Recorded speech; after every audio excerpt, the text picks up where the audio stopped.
It was supposed to be the happiest night of my life, my dad's 65th birthday. The lights in our backyard twinkled, laughter echoed, and I stood there with a velvet box hidden behind my back. Inside was a single key to a penthouse overlooking Seattle's skyline. My father had spent his whole life fixing other people's broken lights. That night, I wanted to light up his world. When he opened the box, his hands trembled. "Lily, this is too much," he whispered, tears pooling in his eyes. "You've already given me everything." I laughed through my own tears. "No, Dad, you gave me everything. This is just me catching up." That night, he hugged me tighter than he had in years. I thought I'd finally done something perfect. Months later, I would learn that perfection doesn't last, especially when family and envy collide. Dad's birthday dinner was loud, messy, and full of love, exactly how he liked it. My mom had made her famous roast, the kind that filled the whole house with the smell of garlic and thyme. My sister Nora sat across from me, her husband Derek checking his phone every few minutes, pretending to be interested. I didn't care. Tonight was about Dad. He'd spent 40 years as an electrician, the man everyone in the neighborhood called when the lights went out. He never charged the elderly, never complained about crawling through attics in freezing winters.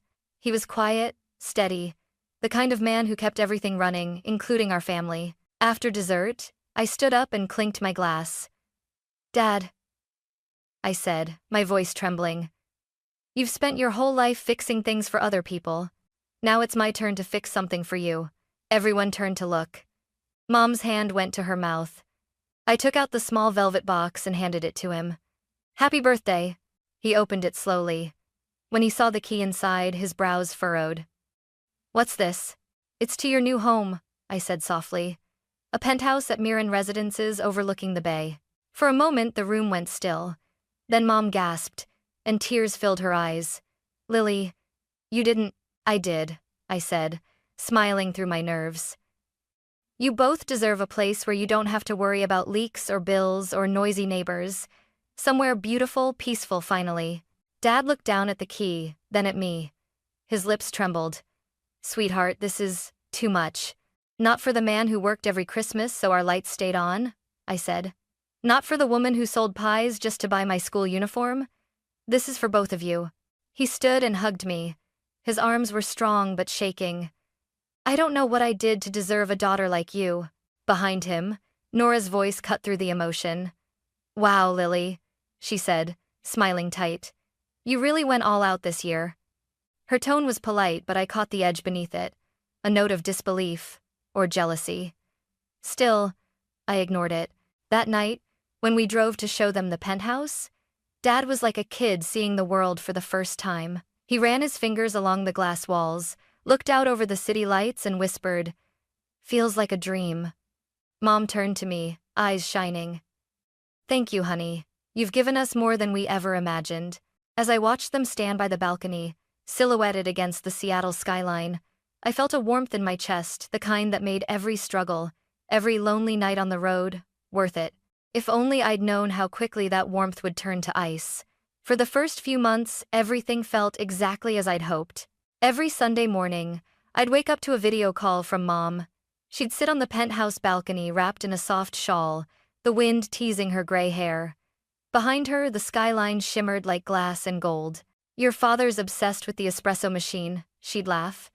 "He makes 4 cups a day and still forgets to clean it." Dad would appear in the background, pretending to be offended. "At least I'm learning, Lily. You should see me pressing all these fancy buttons."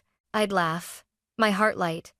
That apartment had become everything I wanted for them: comfort, pride, safety. They finally looked like they were living the life they'd always deserved. Nora called occasionally too, though never to talk to me. She'd text Mom pictures of her kids, complain about her mortgage, or mention how far her commute was from the suburbs. Mom, in her gentle way, always invited her to visit the penthouse. "There's space for everyone," she'd say. I should have known that sentence would be the start of everything. Work took me away: speaking events, conferences, flights to London, Sydney, Berlin. I was living my dream. Yet part of me longed for those quiet mornings with Mom's laughter and Dad's silly coffee jokes. Then, one week, their calls stopped. At first, I thought it was nothing. Maybe their Wi-Fi was down. Maybe they were busy visiting Nora's family. But when a week turned into 2, unease crept in. My messages stayed unread. Calls went straight to voicemail. One evening, exhausted from a flight, I decided to check the building's management office. I wanted to make sure everything was okay, maybe Dad had changed numbers again. "Hello," I said over the phone. "This is Lily Blake, co-owner of Unit 4207. I'm trying to reach my parents." The woman on the other end paused. "Oh, Mrs. Wallace?" I froze. "I'm sorry, who?" "Mrs. Wallace, the current resident. She and her husband moved in about 6 weeks ago." For a moment, I couldn't breathe. Wallace was Nora's married name. "I think there's a mistake," I managed to say. "This property belongs to my parents, Isaac and Mary Blake." The receptionist's voice softened, unsure. "I'm sorry, Miss Blake. The files show the previous tenants moved out voluntarily. Everything's in order." Voluntarily? My parents would never leave without telling me. As I hung up, my hands trembled. Outside my hotel window, London's lights flickered bright, distant, meaningless. Something was wrong. Terribly wrong. And I knew, right then, that no flight, no distance, no success in the world could keep me from finding out what my sister had done. By the next morning, my ticket home to Seattle was booked. The rain greeted me when I landed in Seattle, as if the sky itself knew something had gone wrong. I drove straight from the airport to the Mirren residences, my heart pounding so hard I could feel it in my throat. The lobby looked the same: elegant marble floors, golden lights, soft music echoing through the air. The security guard smiled politely. "Welcome back, Miss Blake," he said. "Your sister mentioned you might be visiting soon." My stomach turned. My sister mentioned me? I took the elevator to the 42nd floor, each ding of the passing floors echoing like a countdown. When the doors opened, the hallway smelled faintly of lavender, just as I remembered, but something felt off.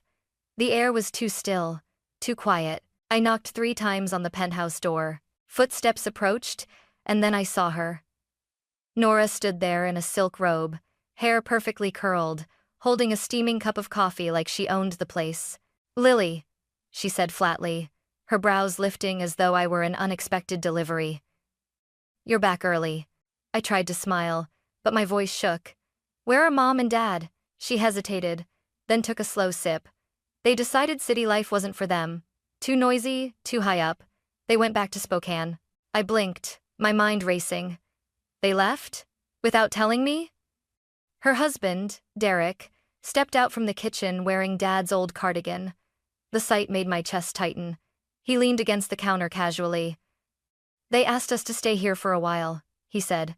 "Said they wanted someone to keep the place tidy." "Tidy?" I repeated, my tone sharp. "This is their home." Nora smiled, the kind of smile that didn't reach her eyes. "They said they weren't comfortable here, Lily. You know how Dad hates elevators." I looked past her. The apartment was spotless, the white leather couch gleamed, the dining table sparkled, but something vital was missing. No scent of Mom's cinnamon candles, no newspaper by the window, no warmth. It felt like a stranger's house. "I want to talk to them," I said firmly. "Where exactly are they staying?" Nora shrugged. "Back in the old place, I think. They didn't say much before leaving. Honestly, you should have seen them, they looked relieved." "Enley, it's not no bray." The lie slipped out of her mouth too smoothly. I could hear it in her tone, that slight tremor she always had when she was bluffing. My throat tightened. You kicked them out, didn't you?" She laughed lightly. "Don't be dramatic. They left on their own."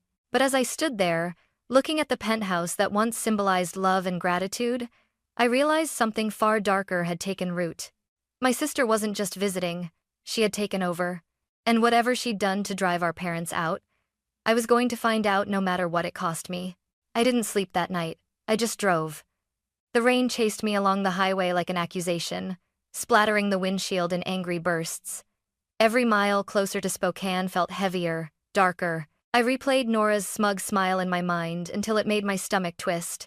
When I finally pulled into our old neighborhood, the world was quiet. The little wooden house where I grew up sat in darkness. The curtains were drawn. The porch light, the one Dad never forgot to turn on, was dead. I ran up the path and knocked. Once, twice, harder. "Mom? Dad?" My voice cracked in the cold night air. No answer. I circled to the back, hoping to see their shadows through the kitchen window, but everything was empty. Only a faint smell of damp wood and dust. "Lily?" a shaky voice called. I turned to see Mrs. Whitaker, our old neighbor, standing in her doorway in a pink robe, her white hair frizzed from sleep. Her eyes widened when she saw me. "Oh dear child, you're back." I rushed toward her. "Mrs. Whitaker, where are my parents? Are they inside?" She hesitated, pressing a hand to her chest. "No, sweetheart, they're not here. Isaac's been in the hospital for weeks now. Sacred Heart Medical Center. He collapsed." The world tilted beneath me. "Collapsed?" She nodded sadly. "Your mother's been staying there day and night. Hardly eats. You should go, dear. They need you." By the time I reached the hospital, my hands were shaking so badly I could barely fill out the visitor form.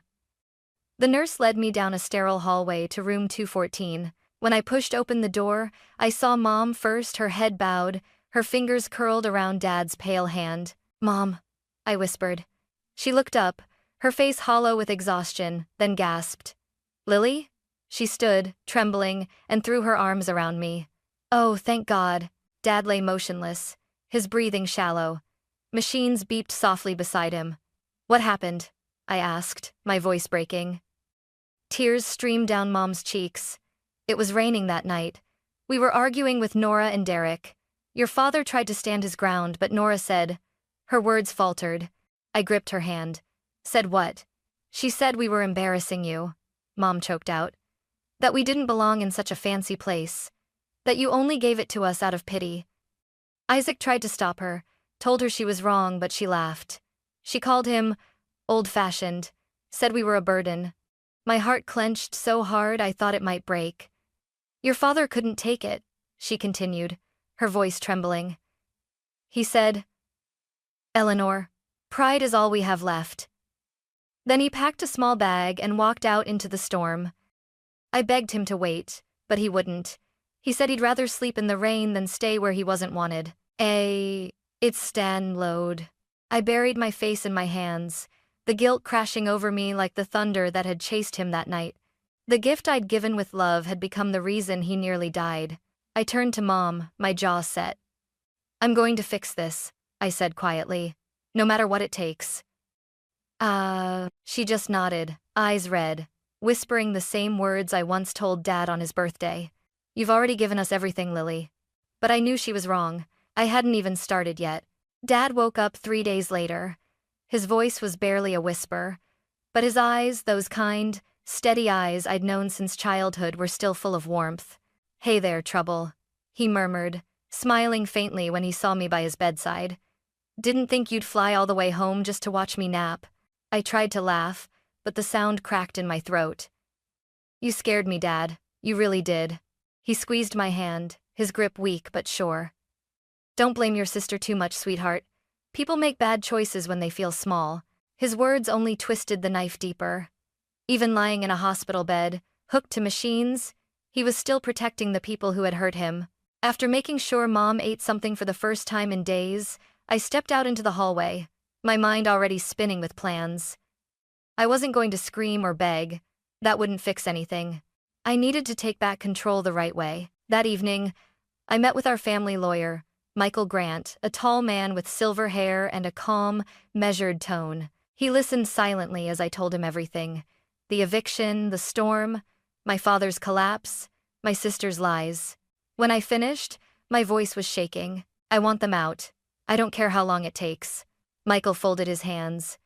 "You and your father are co-owners of the Penthouse, correct?" "Yes," I said. "But he's not well enough to handle this." "Then you'll need power of attorney," he replied. "Once your father signs it, we can begin the process of eviction. But be patient, Lily. If you act too quickly, they could twist the law against you." I nodded, swallowing my frustration. "I'll wait, but I'm not letting this go."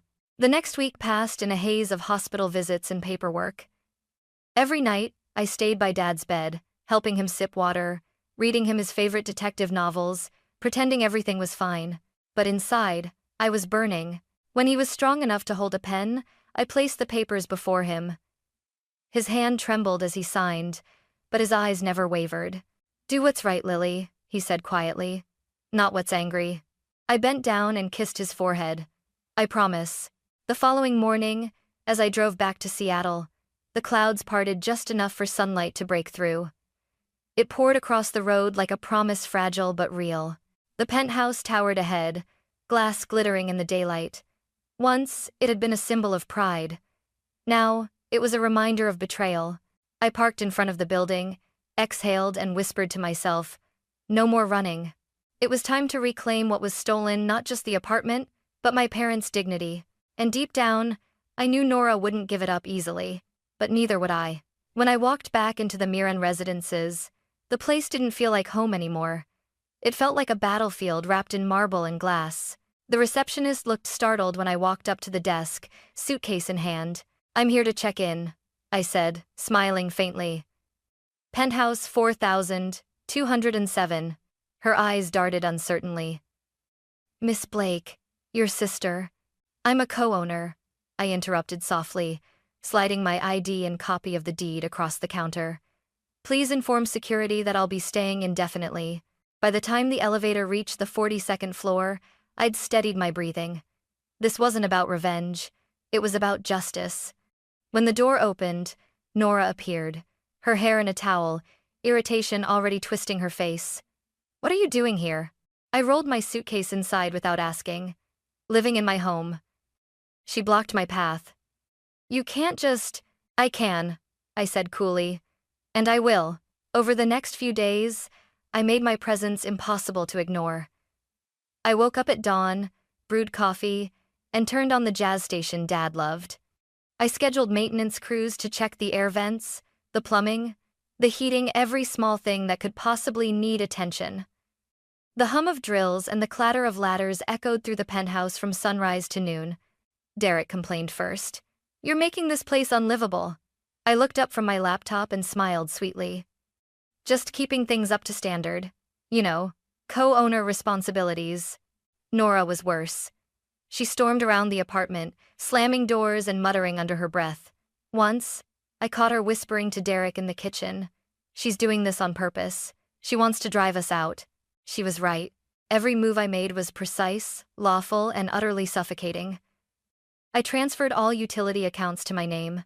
I spoke with building management, informing them that any repairs or permissions now required my approval. The power dynamic had shifted quietly, invisibly but completely. Then came the eviction notice. Michael, my lawyer, filed it under my father's authorization. A neatly worded document, polite yet firm. 7 days to vacate the property or face legal enforcement.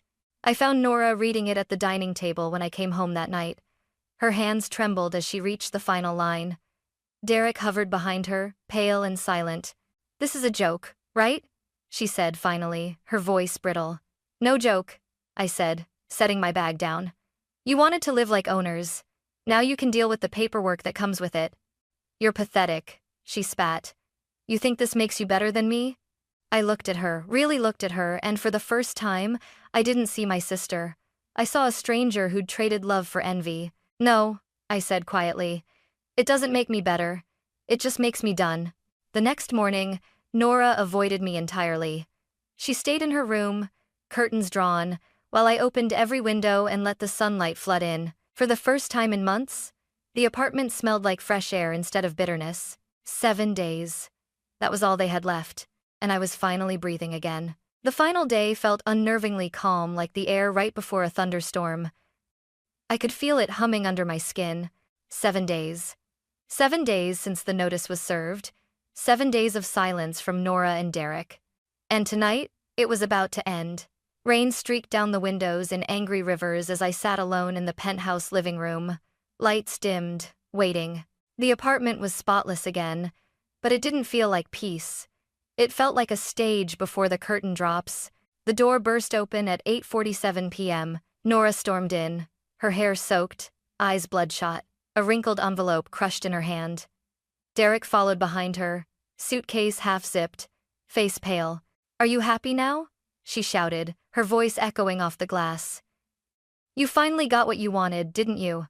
Mom and Dad on your side, me out in the rain, everyone praising perfect Lily again." I stood slowly. "This isn't about sides, Nora. It's about what you did." She let out a bitter laugh. Oh, please. I didn't do anything you wouldn't have done. You bought them this penthouse just to show off. Don't act like it was some grand act of love. I took a step forward, my voice trembling but steady. You really think that? That I went into debt just to outshine you? You didn't do it for them, she hissed. You did it for yourself. So everyone could look at you and say, she's the good daughter. Her words hit harder than I wanted to admit. Somewhere deep inside, maybe I had been trying to prove something. But that didn't excuse her cruelty. I made mistakes, I said quietly, but I never would have humiliated them the way you did. You called them a burden, Nora. You told Dad he didn't belong here. You broke him. She flinched, the corner of her lip trembling. He shouldn't have argued with me. I was trying to protect him, protect us from embarrassment. Do you have any idea what people said? That we didn't belong in a place like this. That the Blakes were just small-town nobodies. I felt my heart twist. So, instead of proving them wrong, you decided to prove them right? By throwing your parents into a storm? Don't twist it, she screamed, voice cracking. You weren't here. You have no idea what it was like living under the shadow of your success, hearing Mom brag about her golden child every single call. The thunder outside boomed as if echoing her rage. I took a deep breath, fighting the lump in my throat. You think I haven't felt small too? You think I don't carry guilt every time I get on a plane while they're alone at home? I wanted to make it right, Nora. That's all I ever wanted. Her expression faltered, tears mixing with the rain dripping from her hair. You always make it sound so easy, she whispered. Like love fixes everything. I stepped closer, lowering my voice. It doesn't. But it's all we had left and you threw it away. For a long moment, she said nothing. The storm howled against the windows. Derek shifted uncomfortably behind her, his hand tightening on the suitcase handle. Finally, Nora's shoulders slumped. You win, she said hoarsely. Take your stupid apartment. Take your parents' love. I'm done fighting for scraps. She turned to leave, but I caught her wrist gently. Nora. She looked back, eyes red, face twisted between hatred and heartbreak. I never wanted to win, I whispered. I just wanted my sister back. For the first time in years, she didn't have an answer. Her lip quivered, but she said nothing. Derek placed a hand on her shoulder. Come on, he murmured. They left without another word. When the door closed, the silence hit me like a punch. I sank onto the sofa, tears spilling freely, the city lights flickering beyond the glass. My chest ached not from victory, but from loss. I glanced toward the balcony where Dad once stood, looking at the skyline like it was his miracle. I could almost hear his voice again. You can fix a light, Lily, but not a heart that's burned itself out. The storm raged on outside, lightning tearing across the sky. And as I sat there, surrounded by everything I thought was worth fighting for, I realized something profound. The hardest part of love isn't losing it. It's choosing to let it go. The next morning, Seattle was quiet again.